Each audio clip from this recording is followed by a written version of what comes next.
नमस्कार, स्वागत है आपका पावर ब्रेकफास्ट में। आपके साथ मैं हूं नेहा आनंद। आइए देख लेते हैं कि बुधवार सुबह अंतर्राष्ट्रीय बाजारों से कैसे संकेत हैं। तो आज जापानीज मार्केट तो है बंद, वहां छुट्टी है, लेकिन एसजीएक्स निफ्टी इसने हरे निशान के साथ 65 अंकों की मजबूती पर की है शुरुआत। डाउ फ्यूचर्स सपाट है, नैस्डैक फ्यूचर्स कुछ लाल निशान में ट्रेड करते हुए नजर आए हैं। बाकी मार्केट्स पर नजर डाली जाए तो यहाँ पर आधे 1% की स्ट्रेंथ दिखाई दे रही है और आप कह सकते हैं शांत ही रहे हैं। कमोडिटी मार्केट्स बिल्कुल सपाट दायरे का ट्रेड बनता हुआ दिखा है। क्या कुछ एग्जैक्टली हुआ है कल अंतर्राष्ट्रीय बाजारों में, कौन से महत्वपूर्ण ट्रिगर्स पर रखनी है नजर, सब पर बात करने के लिए मेरे सहयोगी दीप मेरे साथ इस वक्त स्टूडियो में जुड़ चुके हैं। दीपांशु, मॉर्निंग। आज तो क्या कहें, सब शांति शांति है। अच्छा एक्शन है, बल्कि शांति नहीं, थोड़ा बढ़िया एक्शन है। मूड माहौल सुधरा हुआ आपको दिख रहा है। इतने दिनों से सुस्ती छाई हुई थी बेवजह की, वो कल चुस्ती में बदलती हुई दिखी। अगेन कोई ऐसा बड़ा ट्रिगर बाजार के लिए नहीं निकल कर आया, बट बाजार ने भी डिसाइड कर लिया कि बहुत हो गया सुस्ती का माहौल, एक दिन कुछ एक्शन करके दिखाते हैं, और वही आपने होते हुए देखा। तो एशिया के बाजार से बढ़िया संकेत आ रहे हैं। हमारे बाजार भी एक्सपेक्टेड है अच्छी मूव दिखा सकते हैं। एंड ऑफ कोर्स कल हमने यूएस में एक बढ़िया रिबाउंड आते हुए देखा। 400 अंक उछलकर डाउ दिन की ऊंचाई पर जाकर बंद हुआ। Nasdaq, S&P 500, Russell 2000 across the board आपने 1 से 1.5% तक की तेजी बनती हुई देखी। तो मजबूत एक्शन था। सेक्टोरल पार्टिसिपेशन बहुत अच्छा था, स्टॉक पार्टिसिपेशन अच्छा था। आपने बढ़िया संकेत और बढ़िया पार्टिसिपेशन बाजार में बनते हुए देखा। तो ये एक अच्छा संकेत जरूर वहां से आया है। रिटेल शेयर्स में आपने तगड़ा एक्शन देखा है। 2 और रिटेल कंपनीज के नतीजे आए। एक के तो बहुत अच्छे नतीजे थे, एक के नतीजे अच्छे थे पर गाइडेंस कमजोर थी, बट ओवरऑल रिटेल पैक आपको बढ़िया एक्शन में बनते हुए दिखा। इसके साथ ही एनर्जी शेयर्स में निचले स्तरों से रिकवरी देखी। आईटी तो ऑफकोर्स मूव अच्छी दिखाई रहा था। नैस्डैक में भी 1.4% की तेजी रही। तो बढ़िया पार्टिसिपेशन आपने अमेरिकी बाजार में बनते हुए देखा। इसके साथ ही पिछले कुछ दिनों से हमने देखा कि इन्फ्लेशन की चिंता और कम हो गई है, जिसकी वजह से जो इनकी 10 साल की बॉन्ड यील्ड है वो थोड़ा और फिसल कर अब 3.75% पर आ गई है। तो एक अच्छे निचले स्तर पर 3.8% के नीचे लगातार यहां पर कायम है और 3.75% पर आ गई। तो ये भी एक बढ़िया संकेत बाजार को आते हुए दिखा है। आज ऑफ कोर्स फेड की जो बैठक हुई थी FOMC की, उसके मिनट्स जारी होने वाले हैं और बाजार एक अनुमान लगा रहा है पिछले कुछ दिनों की फेड की कमेंट्री देखकर, और इसके साथ ही जिस तरह का एक्शन और इन्फ्लेशन का कूल ऑफ की एक्सपेक्टेशन है कि फेड का आगे का रुख थोड़ा नरम हो सकता है। शायद मिनट्स भी यही आपको दिखाते हुए दिखे। हालांकि रीसेंट फेड कमेंट्री, जो भी फेड प्रेसिडेंट ने बात करी, उन्होंने कहा है कि शायद 0.5% की रेट बढ़ोतरी नहीं हो, बट ये मानना गलत है कि रेट बढ़ोतरी का साइकिल खत्म हो गया है या फेड अपना रुख बदलने के लिए तैयार है। बट एक आशा जरूर जगी है। देखते हैं आज FOMC के बैठक के जो मिनट्स आते हैं वहां से क्या निकल कर आता है, बट उससे पहले पॉजिटिव एक्शन जरूर अमेरिका में बना हुआ कल आपने देखा। यूरोप की बात करें तो यहां पर भी बढ़िया एक्शन था। इनफैक्ट यूरोप के बाजार 3 महीने की ऊंचाई पर है। एक मेन इंडेक्स S&P 500 हमने देखा, यूएस की अगर आप बात करें तो 2 महीने की ऊंचाई पर है। तो कुछ अच्छे लेवल से कल ग्लोबल मार्केट्स ने आपको दिखाए हैं। इसके साथ ही कमोडिटी बाजार, यहां से भी कुछ बड़ा एक्शन आपको नहीं दिखा। नेचुरल गैस में ऑफकोर्स थोड़ा एक्शन आपको बनते हुए दिख रहा है, क्योंकि गैसप्रॉम शायद आने वाले कुछ दिनों में यूरोप को जो गैस सप्लाई करता है वो बंद कर सकता है, ऐसी खबरें आ रही हैं। तो नेचुरल गैस में आपको एक्शन दिखा है, बट कमजोर डॉलर है और साथ ही अमेरिका में जो भंडार गिरे हैं उसकी वजह से हमने देखा कि तेल को कल सहारा मिला। वैसे अदरवाइज कमोडिटीज में आपको एक बहुत ही सीमित दायरे में कारोबार होते हुए दिखा है। अमेरिका के जो साप्ताहिक भंडार हैं वो उम्मीद से 2 गुना कल गिर कर आए हैं, तो वहां से थोड़ा प्राइस सपोर्ट मिल रहा है। दूसरा, खबरें चल रही हैं कि EU एक प्राइस कैप और रशियन ऑयल पर कंप्लीट सैंक्शंस लगाने की तैयारी में है आने वाले कुछ दिनों में। उस पर आज एक बैठक होने वाली है, देखते हैं क्या होता है। अब आपने गैसप्रॉम का भी कमेंट देख लिया कि शायद वो गैस सप्लाई बंद कर दे, तो थोड़ा ऑयल एंड गैस में अभी भी आपको वॉलेटिलिटी दिख सकती है, बट जो बाकी कमोडिटीज हैं वहां पर कोई परेशानी नहीं है। सोना चांदी दायरे में है, बेस मेटल्स में आपने मुलायम कारोबार देखा है और एग्री कमोडिटीज में भी सुस्ती थी। तो कोई ऐसा बड़ा ट्रिगर नहीं आया बाजार के लिए निकलकर, बट कुछ दिनों के सुस्ती के माहौल के बाद डेफिनेटली बाजार में एक नई जान आई है। देखते हैं आज FOMC की बैठक के मिनट्स क्या कहते हैं, बट बाजार अच्छे मूड में उससे पहले जरूर आपको दिख रहे हैं। चलिए, बुधवार को अच्छे मूड में बाजार रहे, इससे बेहतर हम और क्या उम्मीद करके चल सकते हैं। थैंक यू दीप, वो पूरी डिटेल्स रखने के लिए। उम्मीद करते हैं कि हमारे मार्केट भी अच्छा क्यूज लेंगे और कुछ अच्छा ट्रेडिंग सेशन यहाँ भी देखने को मिलेगा। आगे बढ़े उससे पहले देख लेते हैं कि मंगलवार यानी कल संस्थागत निवेशकों की तरफ से प्रदर्शन कैसा रहा है। तो एकमात्र कल हमने आप कह सकते हैं कि डोमेस्टिक इंस्टीट्यूशनल इन्वेस्टर्स की तरफ से ही कुछ खरीदारी आते हुए देखी है। 640 करोड़ के आसपास की खरीद का फिगर है, वरना कैश स्पेस में और F&O स्पेस में विदेशी संस्थागत निवेशकों की तरफ से कुछ बिकवाली ही हाथ लगी है। अब जिस तरह के संकेत मिल रहे हैं जो कि आज अंतर्राष्ट्रीय बाजारों से अच्छे ही हैं हर तरफ से, इनके मद्देनजर हमारे मार्केट में आज आपको क्या रणनीति अपनानी है, क्या ट्रेडिंग लेवल्स होंगी, सब बताने के लिए जी बिजनेस के मैनेजिंग एडिटर अनिल सिंह भी हमारे साथ जुड़ चुके हैं।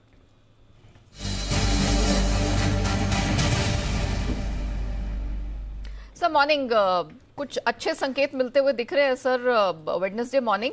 क्या माना जाए, हमारे मार्केट्स भी उसी के अनुरूप रिएक्ट करेंगे, निफ्टी बैंक निफ्टी के levels? Good morning Neha. Definitely इसमें कोई डाउट नहीं कि ग्लोबल संकेतों के दम पर हम चल रहे हैं और कल अमेरिका में जो तेजी हुई है वो काफी बेहतरीन रही और अमेरिकी बाजार दिन की ऊंचाइयों पर जाकर बंद हुए हैं।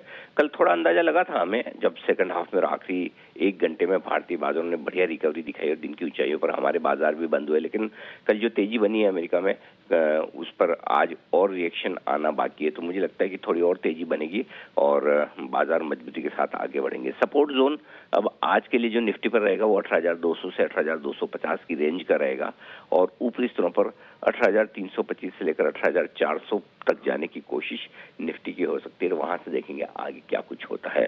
जहां तक बैंक निफ्टी का सवाल है, 42,200 42,350 आज के लिए पहला मजबूत सपोर्ट जोन रहेगा और वो आसानी से नहीं टूटने वाला है। ऊपरी स्तरों पर हल्की फुल्की रुकावट है लाइफ टाइम हाई के आसपास जो 42,622 का है, तो ऊपरी रेंज एक बार 42,525 और उस 42,625 के आसपास की आ रही है। हो सकता है बाजार अगर थोड़ा सा डाउ फ्यूचर्स से साथ मिले तो लाइफ टाइम हाई बनाने की कोशिश आज बैंक निफ्टी में फिर से कर सकता है, जो कि यहाँ से मुश्किल से 200 पॉइंट, 200 पॉइंट दूर है। तो ओवरऑल रुझान अच्छा है और कई दिनों की सुस्ती के बाद बाजार चूंकि हल्के हो चुके हैं, पोजीशंस काफी कम है, लाइट है और कल मंथली एक्सपायरी है, उससे पहले एक मजबूती का ट्रेंड दिखा सकते हैं। तो अगर दिन के दौरान करेक्शन के बाद वापस अगर आपको पहले सपोर्ट लेवल पर मिले तो वहां खरीदारी करने की राय होगी। Point taken sir, thank you so much बताने के लिए कि आज करना क्या है।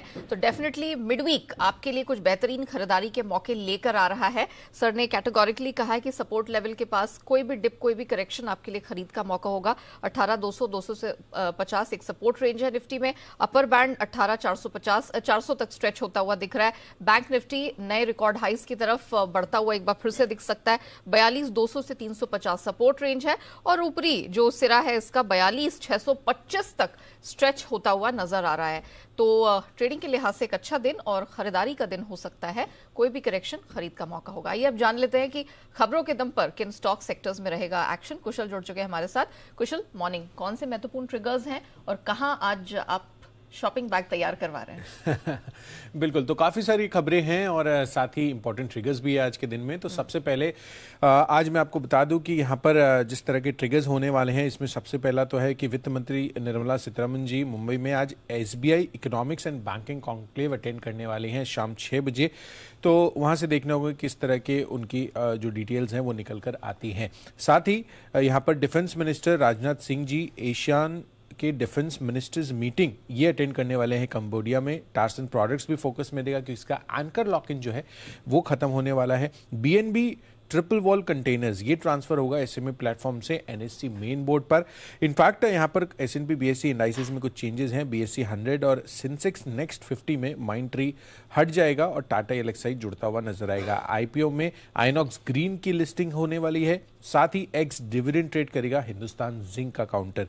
इनफैक्ट महाराष्ट्र सीमलेस और माइंडट्री L&T इन्फोटेक के मर्जर की एक्स डेट भी आज होने वाली है। प्राइस बैंड में यूको बैंक में रिवीजन हुआ है, 20% से घटाकर 10% कर दिया गया है।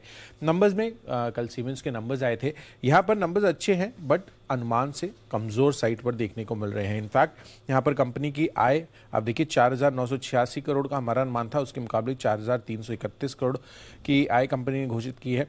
साथ ही कंपनी की मार्जिन्स 11% पर बिना बदलाव के ही, इनफैक्ट पिछले तिमाही में भी यही था फिगर पिछले साल और अब 12% का हमारा अनुमान था। तो थोड़े से कमजोर साइड पर वहाँ पर नंबर्स आते दिखे। हालांकि कंपनी का मुनाफा 323 करोड़ से बढ़कर 663 करोड़ पर आता हुआ दिखा है। हालांकि जो इसमें एक डिसकंटिन्यूड ऑपरेशन से गेन्स फ्रॉम सेल रहा है वो करीबन 356 करोड़ रुपए का था। इनफैक्ट यहाँ पर अगर आप देखें तो निटको के भी नंबर्स आते दिखे, घाटा इनका बढ़ता हुआ नजर आया है।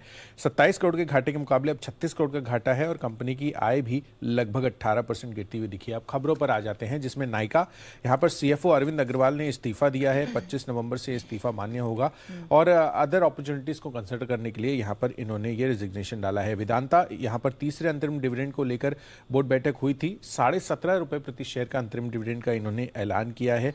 इनफैक्ट यहाँ पर यूपीएल, रॉयटर्स के हवाले से खबर आ रही है कि इंटेलेक्चुअल प्रॉपर्टी राइट्स के केस इन्होंने एक जीता है। यहां पर क्रॉप प्रोटेक्शन एवरेस्ट के पेटेंट का मामला था ये, तो यहां पर यूपीएल के लिए अच्छी खबर है। डेल्टा कॉर्प, नजारा टेक जैसी कंपनियां भी फोकस में रहेंगी, क्योंकि ऑनलाइन गेमिंग पर जो ग्रुप ऑफ मिनिस्टर्स की बैठक हुई थी उस पर जीएसटी पर तो सहमति नहीं बनी है। हालांकि 28% जीएसटी लगाने पर सहमति बनी है, बट किस सेगमेंट्स या किस कैटेगराइजेशन में ये जीएसटी लगनी चाहिए इस पर सहमति अब तक नहीं बन पाई है। अंत में एमसीएक्स, यहां पर कुछ रिपोर्ट्स और खबरें आ रही हैं जहां पर फाइनेंशियल मार्केट्स एक्सपर्ट्स की वित्त मंत्री के साथ बैठक हुई थी, जिसमें बैन की गई कई कमोडिटीज में ट्रेडिंग शुरू करने की मांग की गई है। तो इस वजह से ये स्टॉक भी फोकस में रहने वाला।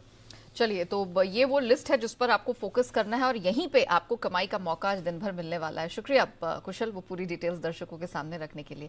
आइए अब जान लेते हैं आज के लिए ट्रेडिंग कॉल्स आपको कहां से और कौन सी आती हुई दिख रही है। शुरुआत करेंगे चॉइस ब्रोकिंग के साथ। एचडीएफसी लाइफ खरीद के चलने की सलाह है। 524 का स्टॉप लॉस, 568 के टारगेट के लिए करें खरीदारी। आन राठी सिक्योरिटीज, टाटा मोटर्स पर बाय की रिकमेंडेशन है। 440 के टारगेट के लिए इसमें 415 का स्टॉप लॉस लगाकर चले। और अंत में सेंट्रम ब्रोकिंग, बीईएल खरीद के चलने की सलाह है। इस रणनीति में आपको स्टॉप लॉस 105 रुपए 50 पैसे का लगाना है और आपको इसमें लक्ष्य 105 का मिल जाएगा। आइए अब जान लेते हैं कि बाजार पर एक्सपर्ट्स की क्या राय बन रही है और आज किन शेयरों पर, किन सेक्टर्स पर वो फोकस करके चल रहे हैं। आज हमारे साथ बात करने के लिए ग्लोब कैपिटल मार्केट्स के हिमांशु गुप्ता जुड़ चुके हैं। हिमांशु जी, मॉर्निंग, बहुत स्वागत है। कल पॉजिटिव नोट पर हम बंद हुए, अच्छी स्ट्रेंथ दिखी है। क्या वो मूड मोमेंटम एक्सपायरी से पहले आज भी जारी रहने वाला है? क्या किया जाए? Very good morning to you Neha ji. देखिए, बिल्कुल कल बाजार बंद होते होते आखिरी आधे घंटे में जिस तरह की खरीदारी बाजार में देखने को मिली थी, कहीं ना कहीं थोड़े से अर्ली इंडिकेशंस आ गए थे कि बाजार जो एक वीकनेस के मोड से बाहर निकलने की तैयारी कर रहा है। ओवरनाइट जिस तरह से जबरदस्त तेजी यूएस मार्केट्स में हमने आते हुए देखी, तो कहीं ना कहीं आज हमारे यहाँ पर एक उसका पॉजिटिव सेंटीमेंट देखने को मिल सकता है। अब क्योंकि हम मंथली एक्सपायरी के हफ्ते में है नेहा जी, और अगर मैं निफ्टी की बात करता हूँ तो 18,300, 18,400 और 18,500 पर बहुत ही हैवी कॉल राइटिंग विजिबल थी पिछले 2-3 दिनों में, और लगभग इन तीनों ही स्ट्राइक पर 1 करोड़ से ज्यादा की कॉल राइटिंग विजिबल थी। आज गैप अप के बाद अगर हम 18,300 के ऊपर खुलते हैं तो सबसे पहले 18,300 के कॉल राइटर्स बैकफुट पर आते हुए नजर आ सकते हैं, और ऐसा होने के बाद ही 18,300 एक सपोर्ट का काम कर सकता है। साथ ही साथ पीसीआर भी पिछले कुछ 2-3 दिनों में एक गिरावट के बाद कंफर्टेबल जोन पर है। हालांकि कुछ कल ही बढ़ते हुए नजर आई थी, लेकिन अभी भी कंफर्टेबल जोन पर है। तो मुझे लगता है 18,300 के जोन पर निफ्टी में खरीदारी करके चला जा सकता है 18,260 के स्टॉप लॉस के साथ। अपसाइड में क्योंकि मैंने कहा कि 18,400, 18,500 के स्ट्राइक्स पर भी हैवी कॉल राइटिंग है, तो 18,400, 18,420 की तरफ प्रॉफिट बुकिंग करके चलने की सलाह रहेगी। तो ब्रॉडली 18,300, 18,400 आज के लिए मुझे लगता है कि लेवल फील्ड रह सकता है, जहां पर लोअर एंड पर खरीदारी करके चलने की सलाह है। निफ्टी बैंक में सिमिलरली 42,500 एक इंपॉर्टेंट हार्डर था जहां पर सबसे हैवी कॉल राइटिंग थी, और मुझे लगता है आज बाजार उसके ऊपर गैप अप खोल सकता है। तो 42,500 एक इंपॉर्टेंट सपोर्ट का काम करेगा, उसके आसपास खरीदारी करें। 42,400 का स्टॉप लॉस लगाएं, और अपसाइड में 42,700, 42,800 तक के लेवल्स यहाँ पर देखने को मिल सकते हैं। ओके, ये तो बात ब्रॉडर मार्केट्स की हो गई। स्टॉक स्पेसिफिक एक्शन कहाँ दिख रहा है? स्टॉक स्पेसिफिक मेरी खरीदारी की सलाह रहेगी इंडसइंड बैंक में। इसमें एक अच्छे बेस फॉर्मेशन के बाद कल के सेशन में क्लोजिंग की तरफ एक ब्रेकआउट आता हुआ नजर आया है, तो इंडसइंड बैंक में खरीदारी करें 1,200 रुपए के टारगेट के लिए, और यहाँ पर 1160 के नीचे का स्टॉप लॉस लगाकर चलने की सलाह है। Okay, Himanshu ji, thank you so much हमारे साथ जुड़ने के लिए, बताने के लिए आज कहां एक्शन रहने वाला है, कमाई का मौका कहां मिलेगा। आइए बात करते हैं कमोडिटी बाजार के, और उस पर रणनीति लेकर जुड़ चुके हैं हमारे साथ पृथ्वी फिनमार्ट के Manoj Kumar Jain. Mister Jain, good morning sir, आपका बहुत स्वागत है। पहले तो जरा बता दीजिए बुलियन में क्या किया जाए? दायरे का ट्रेड है, चांदी थोड़ा ऊपर चढ़ी है, खरीदें? गुड मॉर्निंग नेहा जी, बिल्कुल चांदी में एक स्टडी मूव बना हुआ है, और हम देख रहे हैं कि 60,000 के ऊपर कीमतें सस्टेन होती हुई दिख रही है। तो चांदी में यहाँ पे मोमेंटम पॉजिटिव है। आज के लिए चांदी 60,800 के स्तर पर खरीद के चलना चाहिए। 60,350 का स्टॉप लॉस रखें, 61,600 तक के लक्ष्य यहाँ देखने मिल सकते हैं। कच्चे तेल में क्या किया जाए, क्योंकि अब ये हफ्ता आने वाले 10 दिन है, बहुत ही महत्वपूर्ण है और अलग अलग कमेंट्रीज निकल कर आ रही हैं कच्चे तेल में, क्या करें? बिल्कुल, कच्चे तेल में ओपेक प्लस के आउटपुट बढ़ाने की खबरों के चलते गिरावट आई थी, लेकिन वहां से ओपेक प्लस मेंबर्स का डिनाई उसके ऊपर रहा। साथ ही यूएस के ऑयल स्टॉक्स में गिरावट देखने को मिल रही है, तो उसके चलते फिर कीमतों में सपोर्ट है। आज के सत्र में 6,650 के स्तर पर यहाँ बाइंग की जा सकती है, 6,580 के स्टॉप लॉस से 6,780 तक के लक्ष्य फिर एक बार कच्चे तेल में भी देखने को मिल सकते हैं। ओके, मेटल्स में क्या किया जाए? वैसे तो कल कॉपर निकल सब एलएमई पर चढ़ के बंद हुए हैं, जिंक एकमात्र एक अपवाद साबित हुआ जो गिरा है, तो मेटल्स में क्या करें आज? मेटल्स में एक दायरे का कारोबार है, लेकिन हम देख रहे हैं कि लोअर लेवल्स पर सपोर्ट जो बने हुए हैं। जिंक में 258 यहाँ पे स्ट्रांगली होल्ड होता हुआ दिखा है, तो आज जिंक में भी लोअर लेवल से फिर एक बार बाइंग देखने को मिल सकती है। 258 के स्तर पर बाइंग करके चलना चाहिए। 255.50 का एक स्टॉप लॉस रखे, 263 तक के लक्ष्य यहाँ रखे जा सकते हैं। ओके, मुझे बताइए एग्री स्पेस में कॉटन, इसकी कीमतों में हाल फिलहाल तक प्रेशर था। कल हमने काफी समय के बाद बड़ी धुआंधार स्ट्रेंथ देखी है, 82 सेंट के पास आइस में बंद हुआ है, वहां क्या किया जाए?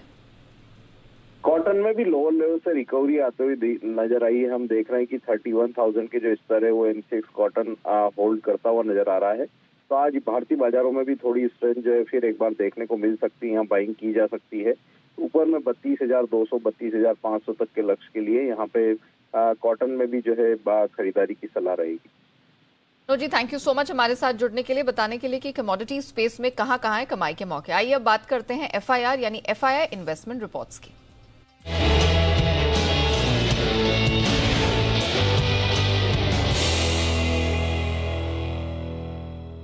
किन शेयरों पर फॉरेन ब्रोकरेजेस ने दर्ज किया FIR, बताने के लिए कुशल एक बार फिर से जुड़ चुके हैं हमारे साथ। कुशल बताइए। देखिए, नतीजों के बाद सीमेंस पर ब्रोकरेज हाउस की रिपोर्ट आती हुई दिखी है। इस पर मैक्वेरी ने आउट परफॉर्म की रेटिंग दी है और 3,020 रुपए के टारगेट्स यहां पर ये देते हुए नजर आ रहे हैं। मौजूदा भाव से भी यहां पर लगभग 10 से 12% की ग्रोथ आपको देखने को मिल सकती है। साथ ही सिटी की राय है वेदांता पर। वेदांता इनफैक्ट इन्होंने जो डिविडेंड का ऐलान किया है उसके बाद आप देखिए सेल रेटिंग इनकी है और 235 रुपए के टारगेट्स यहां पर वेदांता पर भी देते हुए नजर आ रही है सिटी। इनफैक्ट मॉर्गन स्टैनले की राय है नाइका पर, जहां पर ओवररेट रेटिंग देते हुए 314 रुपए के टारगेट्स यहां पर ये दे रहे हैं। और साथ ही क्रेडिट स्विस पर नजर रखिए क्योंकि इनकी रिपोर्ट्स इंटरेस्टिंग है। अल्ट्राटेक सीमेंट पर आउट परफॉर्म की रेटिंग देते हुए 7,700 के टारगेट्स हैं। CLSA ने भी टेक महिंद्रा पर अपनी राय व्यक्त की है, जहां पर ओवररेट रेटिंग तो बरकरार रखी है बट टारगेट्स भी बढ़ाए हैं। 1,100 रुपए से बढ़ाकर 1,140 रुपए के टारगेट्स है। और अंत में क्रेडिट स्विस की राय है डॉक्टर रेड्डीज पर, जहां पर अंडर परफॉर्म की रेटिंग है और यहां पर टारगेट्स 4,000 के ये करते हुए दिख रहे हैं।